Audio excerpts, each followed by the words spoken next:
ser nenhuma. Então, vamos falar sobre as cruzes hoje, né? Então, o Luciano fotografou as cruzes, então o padrinho, o mestre Irineu, ele optou por ter como símbolo a cruz de Caravaca, chamada Cruz de Caravaca. Eu nem sei se tem um livrinho de Caravaca, eu tenho que ter o livro de Caravaca por aí, depois tem que procurar para saber ter mais detalhes sobre essa cruz. Acho que ela está por ali, lá para cima, na parte de cima, por favor. Então, achou. Pronto, está aqui. Ó. Então, você fotografa, que nem capa tem mais esse livro aqui. De tão antigo que ele era, estava mais que amarelo. A edição é de 1000. Nossa! Gente, é a 8ª edição, hein? Olha só, olha, meu Deus do céu. Esse é do Ciclo Esotérico da Comunhão do Pensamento. Então, a gente vai fotografar esse livro e dá para indicar para vocês aí. Tem várias orações aqui dentro. Tá. Por favor, legítimo livro de Caravaca. Então, quando a gente olha assim, as cruzes, a gente só pensa que existe aquela cruz de Cristo, né? Que ontem eu falei, já essa cruz já existia lá no continente Mu, já tinha esse simbolismo feito, na Atlântida também já tinha.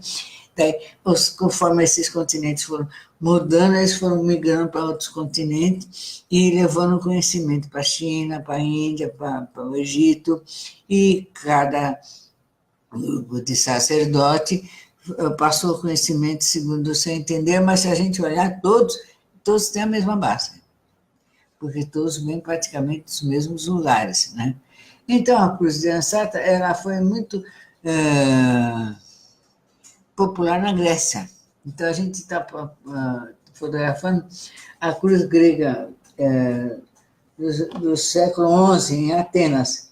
Então, ela já existia lá, em Atenas, então, no catolicismo ortodoxo. E eu queria falar para você o que ela simboliza. E depois eu vou falar sobre a cruz de Ansata, que é a nossa cruz de Santo Antônio, que é a cruz que a gente optou por usar, né? Então, aqui, ó, nossa, tem tanta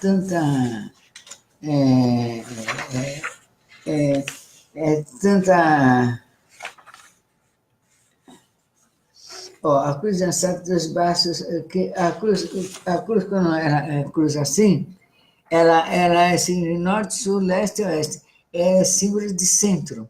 Ela serviu de base para os arquitetos. Então, todas as igrejas, você pode ver, são em formato de cruz, né? Então, eles têm esse formato de cruz. Os templos feitos na época, sob influência ainda do continente Mu e do continente Atlântico, eles são retangulares. A gente começa a olhar o templo de Dandara, ele é retangular, porque ele ainda está lá, o arquiteto ainda tinha lembrança da época do continente Mu. Quando foi para Atlântida e chegou no continente europeu ou asiático, ele adquiriu o centro de cruz, né? Então, você pode ver que dois retângulos cruzados, norte, sul, leste e oeste, né? E isso fez a base do simbolismo cristão que é até hoje, que eles fazem esse sinal da cruz, né? E o simbolismo da arquitetura e até da pintura mesmo, dividir o quadro em 4 partes para como ele vai pintar. Então, deu base para muitas coisas, só esse símbolo. Então, essa cruz de braços transversais representaria o braço superior da iniciação. E representou a Cristo, né? Representa Cristo. A cruz de braços transversais uma sucímio de hierarquia eclesiástica, correspondendo à tiara do Papa. Distingue a cruz. Oi, gente. Pronto, voltando. Precisa muita paciência, né? Oi, de volta. Muita paciência mesmo. Mas estamos aqui continuando. E na outra publicação, o Luciano está fazendo, pôr as fotos dos livros, marcando todas essas coisas que eu estou falando. Ele está pondo o nome dos livros para que se possa comprar se quiser, ou saber que eles existem, poder citá-los ou procurá-los na internet. Então, eu estava falando sobre a cruz, né? A cruz sensata, na realidade, é uma cruz grega. Então, a gente está mostrando aqui, o Luciano está mostrando a foto aqui sobre a cruz grega. É a cruz que representa a ressurreição. Então, essa cruz é muito usada pela maioria dos cristãos ortodoxos, né? Mas por alguma razão que o mestre Irineu escolheu para usar no Daime. Né? Escolheu essa cruz, né? Está aí o livro está comigo, está aí. Já tirou a foto? Não, ainda? Só para a gente dar uma olhada, então, que eu mostrei, ó.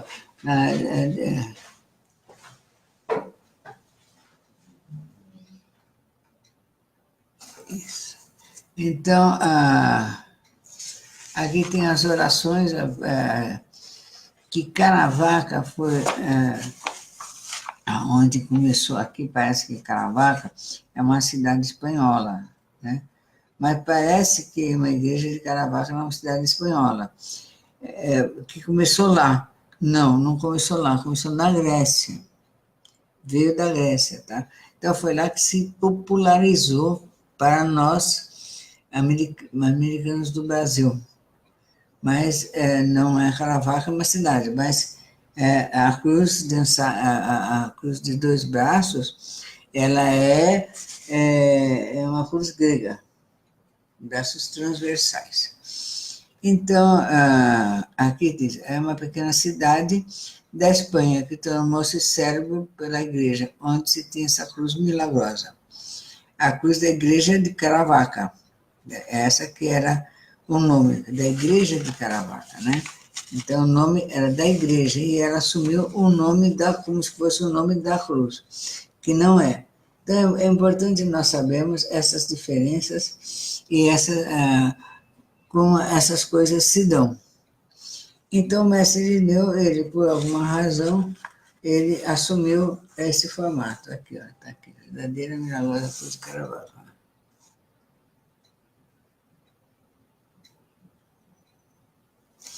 Então, eu vou devolver esse livro lá para o Luciano. Então, foi 1230. Olha só quanto tempo. Lá na Espanha, na época do rei Aragão, tá?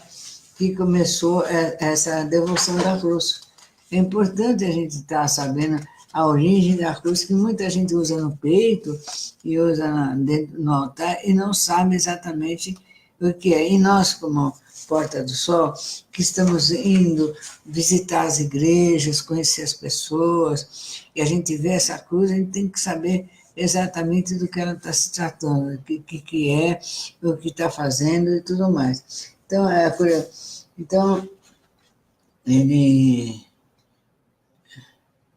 Então é isso. Então, olha, pode pegar esse aqui e tirar a foto dela, por favor? Muito obrigada.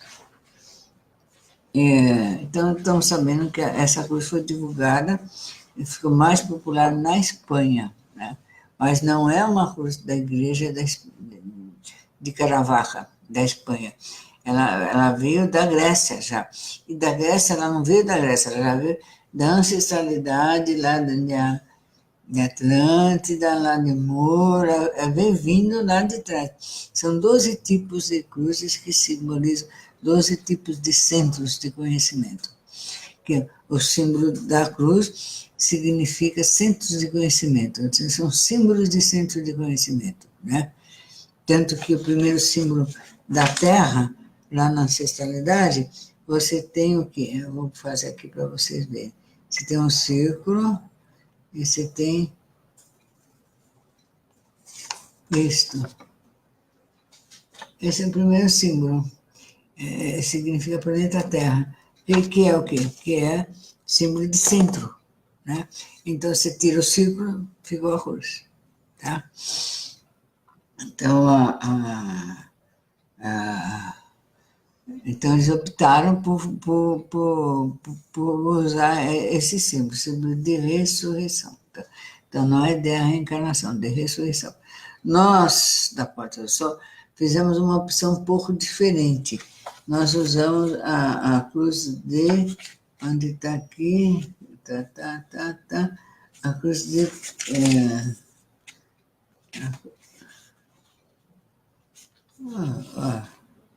Eu separo e não dá certo. Gente do céu, coisa horrível. Então, a cruz de Yankee, né? Ou a cruz de Santo Antônio. Né? Essa cruz aqui, é símbolo de conhecimento, símbolo de ancestralidade e, mais que isso, é símbolo de todas as vidas que estão por vir. Como símbolo de eternidade, símbolo de todas as vidas que estão por vir. Isso é conhecido e aceito. Então, não é uma cruz que muita gente usa, a maioria não é tão popular assim. Ficou um pouquinho mais popular entre os hippies, que eles começaram a tatuar aqueles caravacas no corpo, porque para ter certeza que iam reencarnar na era de Aquário, para voltar quando entrasse realmente, está aqui, que é essa era que nós estamos começando a viver. Então, a era da imortalidade, né? Então, aqui diz,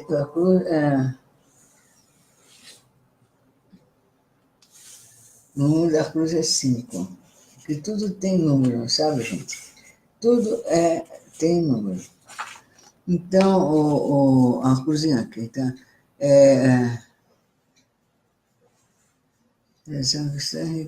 Aqui, até achar. Eu separei, mas depois começa a sair fora o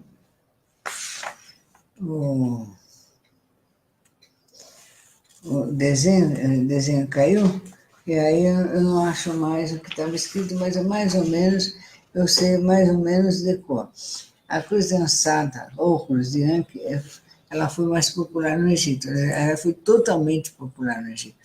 Então, no lado dos mortos, que tem o lado dos reis, e tem o lado dos templos, né? Um lado do rio e o outro lado do rio. Então, quando você vai do lado descendo, do lado esquerdo é o lado dos mortos, do lado direito é o lado que ficam os castelos, impérios dos reis, né? Então, onde a gente vai, geralmente, é do lado dos templos. E nos templos todo tem, assim, direto, só cruz dançata, só cruz dançata, que às vezes é confundida com o nó de Ísis. O nó de Ísis, ela não é a cruz dançata, porque a cruz dançata é um laço e a cruz, né? Braços abertos. O nó de Ísis é um laço e os braços abaixados.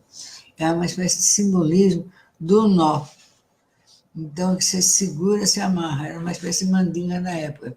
Então, você vê assim, no trajes de alguns orixás e de alguns sacerdotes de algumas religiões, tem nozinho, que são as coisas que eles estão amarrando ali. Tá cheio de nozinho. Então, é isso que você faz. Né? E tanto que tem uma mania assim, de quando você vai na floresta, você não quer que a cobra te pegue, você dá um nozinho na roupa, e a intenção que a cobra não te pegue, dá um nozinho. Então, e a cobra não pega, porque me parece que a cobra não pega. Então, essa cruz de Ísis, ela foi muito relacionada com essa cruz santa. E ela veio parar na Igreja Católica com o nome de Nossa Senhora dos Nós. Então, até eu queria que, por favor, o Luciano mostrasse aí, publicasse o desenho da cruz de Ísis, como é que é, diferente da cruz santa. É diferente, embora seja Ísis do mesmo jeito, mas não é a mesma, não é a mesma função. Então, a cruz onde está aqui? A cruz de Ansata, muitas vezes aqui está dizendo que no dicionário que é confundida com ao nó diz, mas não é, é o símbolo de milhões de anos de vidas futuras. Então, significa milhões de anos de vidas futuras, significa que você vai voltar e vir na Terra e todo o seu conhecimento não vai se perder. Tanto que eles queriam que o conhecimento que teve no continente Timor, no continente Atlântico, que foi para no Egito, na época, mas o Egito é muito ancestral, não é Egito moderno, nem Egito de Cleópatra, né? É muito mais ancestral, ancestral, ancestral, ancestral. O faraó, ele quando ia para um sarcófago, ele pegava, onde ele pegava a cruz, uma em cada mão e punha no peito, assim, para ir no sarcófago protegido, um em cada lado do peito, para poder voltar. Para poder voltar. Era a garantia dele de que ele ia voltar para o planeta Terra novamente. Então, a cruz era uma coisa de proteção da vida, uma cruz milagrosa de proteção. Então, tem vários símbolos da reencarnação, símbolo da vida eterna, não é da ressurreição. Então, a ressurreição significa que você vai voltar à vida nesse mesmo corpo. Então, é uma coisa mais cristã que veio fortalecida, já mudado o simbolismo na Espanha, né? Na época dos mouros, na época da colonização romana na Espanha. Então, esses símbolos vão mudando a sua frequência. Então, nós, os estudiosos, os iniciados nos mistérios, vamos à busca desse conhecimento na sua origem. Então, esse que é importante, a gente ter o conhecimento na origem. Então, onde aqui foi assim, ali foi assado, como foi. Não é que ela começou, porque o importante de todo o conhecimento é como ele começa, porque é o tom que vai dar até o fim. Como que começa? Como é que é a origem dessa coisa? Né? Então, o estudo das cruzes, a gente vai começando a perceber que são várias maneiras de estudar. Então, tem a cruz grega, tem aqui no dicionário, tem várias cruzes, ó.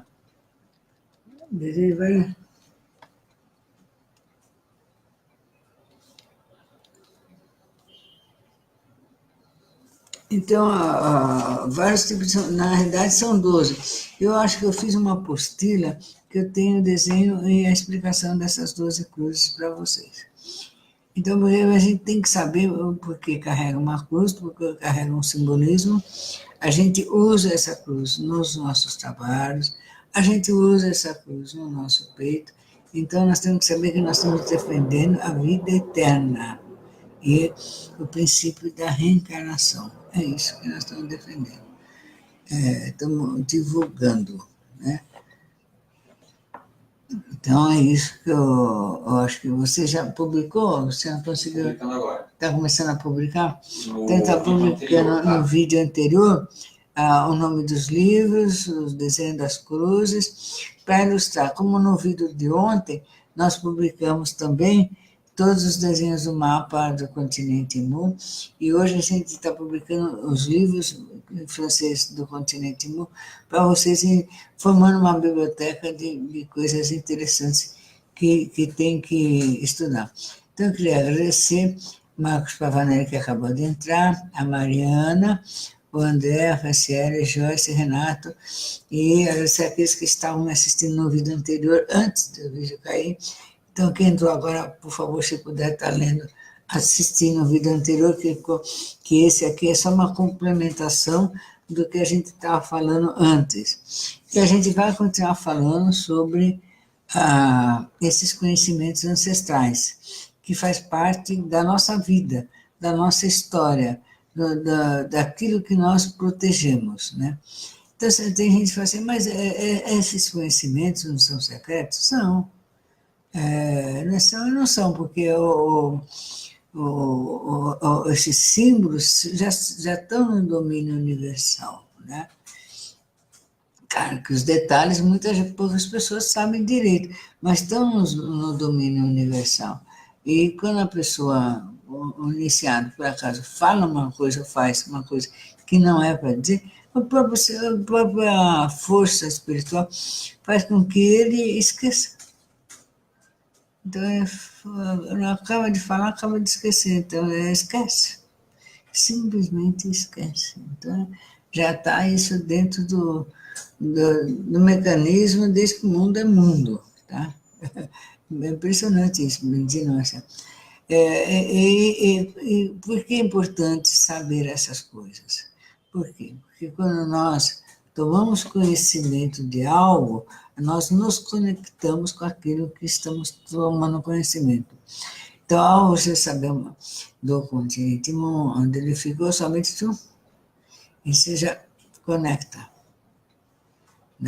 Já conecta. Então, ao conectar, você vê outros conhecimentos para a sua vida e amplia a sua consciência. Então, porque ampliar a consciência significa colocar conteúdos muito bons lá dentro, não ampliar para deixar, sabe, ao léu do universo, não. É saber o que você vai colocar lá dentro. Porque tanto que nós estamos fazendo isso dentro de um sistema religioso, né? Seguro, iniciático, para a garantia da nossa vida. Né? Então, eu queria agradecer a vocês estar nos acompanhando. Então, a gente vai falando disso um pouco cada vez. E muito obrigado por estarem conosco. Então, no vídeo anterior, já tem lá na parte de comentários, a gente já publicou todas as fotos e indicações sobre aquilo que a gente está falando. E a gente vai continuar fazendo isso, de publicar a foto, o nome, os autores, tudo, para facilitar. Porque às vezes a pessoa assim, não tem que ficar vendo o vídeo novamente, ou se cansa, ou não dá, fotografando a tela da internet. Então, já pega lá e fica mais fácil. Então, eu estou fazendo a minha parte de facilitar a didática desse conhecimento espiritual, que espero que vocês, ao fazerem isso com outras pessoas, façam com o mesmo amor e da mesma forma, e que não se cansem de repetir sobre o conhecimento, sobre esses ensinos, que eles têm que sempre ser repetidos. Mas eu vou falar a mesma coisa, você vai falar a mesma coisa. Vai contar de outro jeito, do seu jeito, até que as gerações vão assimilando e esse conhecimento não se perca. Porque falar esse conhecimento, esse é apenas a ponta do iceberg, é apenas um detalhe que, ao ser puxado, tem um mundo inteiro lá embaixo. Tem muita coisa de conhecimento ali junto. Tudo isso que nós estamos falando, porque nós começamos a falar sobre extraterrestre. Então, primeiro vamos conhecer os terrestres, vamos conhecer a consequência da vinda dos seres estelares por voo da Terra. Vamos ver, vai indo, até chegar neles. Tá? Então, muitas vezes, as coisas que a gente vê de extraterrestre já foi, já aconteceu, que fica plasmado. Então, às vezes tem gente que vê naves que já passaram, não estão passando mais, já foi. Mensagens que já foram ditas, que ficaram impregnadas em certos lugares. Então, toda vez que chega lá, toca naquela pedra, ouve a mesma mensagem. Tá? Então, a gente tem que ir sabendo mais ou menos o que a gente está fazendo, o que a gente está pegando, para poder ser um veículo útil para a humanidade e não deixar que o conhecimento seja aniquilado, deturpado e absorvido de forma errada para as gerações vindouras. Qual é a forma de fazer isso? A forma de se fazer isso é saber a origem. Então, você vai regredindo a partir de hoje, tá. Você vai na lavadagem, você chega na onde começou. Então, todas as coisas, elas têm que chegar na sua origem. Porque qual que começou aquilo? Para a gente saber, não ser enganado de alguém pegar aquele conhecimento e deturpar, ou usar de forma violenta com a humanidade. E a gente pode corrigir esses caminhos que às vezes as pessoas podem fazer. Então, nós vamos... hoje tem ensaio da banda aqui, vai ser muito legal, que cantar é a forma mais fácil, a forma mais eficaz não é nem mais fácil, a forma mais eficaz de passar o conhecimento. Tá? Então, a gente passa o conhecimento, você passa muito através do canto. Então, todas, o canto, da dança, os povos antigos, todos passavam o conhecimento desta forma, porque eu aprendi a ler, escrever. Primeiro, eu sempre foi uma coisa muito de sacerdote fazer, não era todo mundo que queria fazer.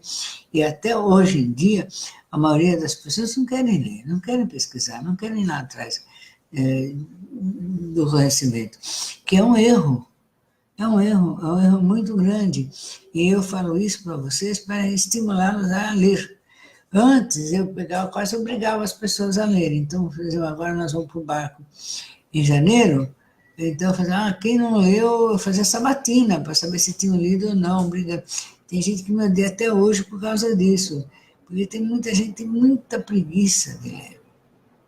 Não quer raciocinar, parece que nasceu com a mente cansada. Essas pessoas são facilmente enganadas, porque elas aceitam tudo que o outro fala só para ela não poder pesquisar. Por quê? Porque quando você lê, você vê um símbolo feito, você fixa ele, entendeu? Então, a mente absorve de uma forma maior do que só ouvindo ou só vendo. Então, você vai usar o cérebro, que não é o olho, não é o ouvido. É algo que te remete para dentro de si. Tá? E isso dá uma espécie de canseira espiritual. Então, tanto que a gente tem que ter didática até para estudar. Mas é importante estar lendo. É importante pronunciar as palavras corretamente. É importante enriquecer seu vocabulário. Porque à medida em que nós enriquecemos o nosso vocabulário, nós aumentamos o nosso conhecimento, nós aumentamos a nossa capacidade imaginativa e criativa também. Tá certo, queridos? Então, um beijo para vocês, muito obrigado por estarem juntos. E olhem o vídeo anterior, antes que caiu, porque caiu, desconectou, daí eu continuo outra vez. Tá bom? Falando sobre as cruzes agora. Então, um beijo, até amanhã.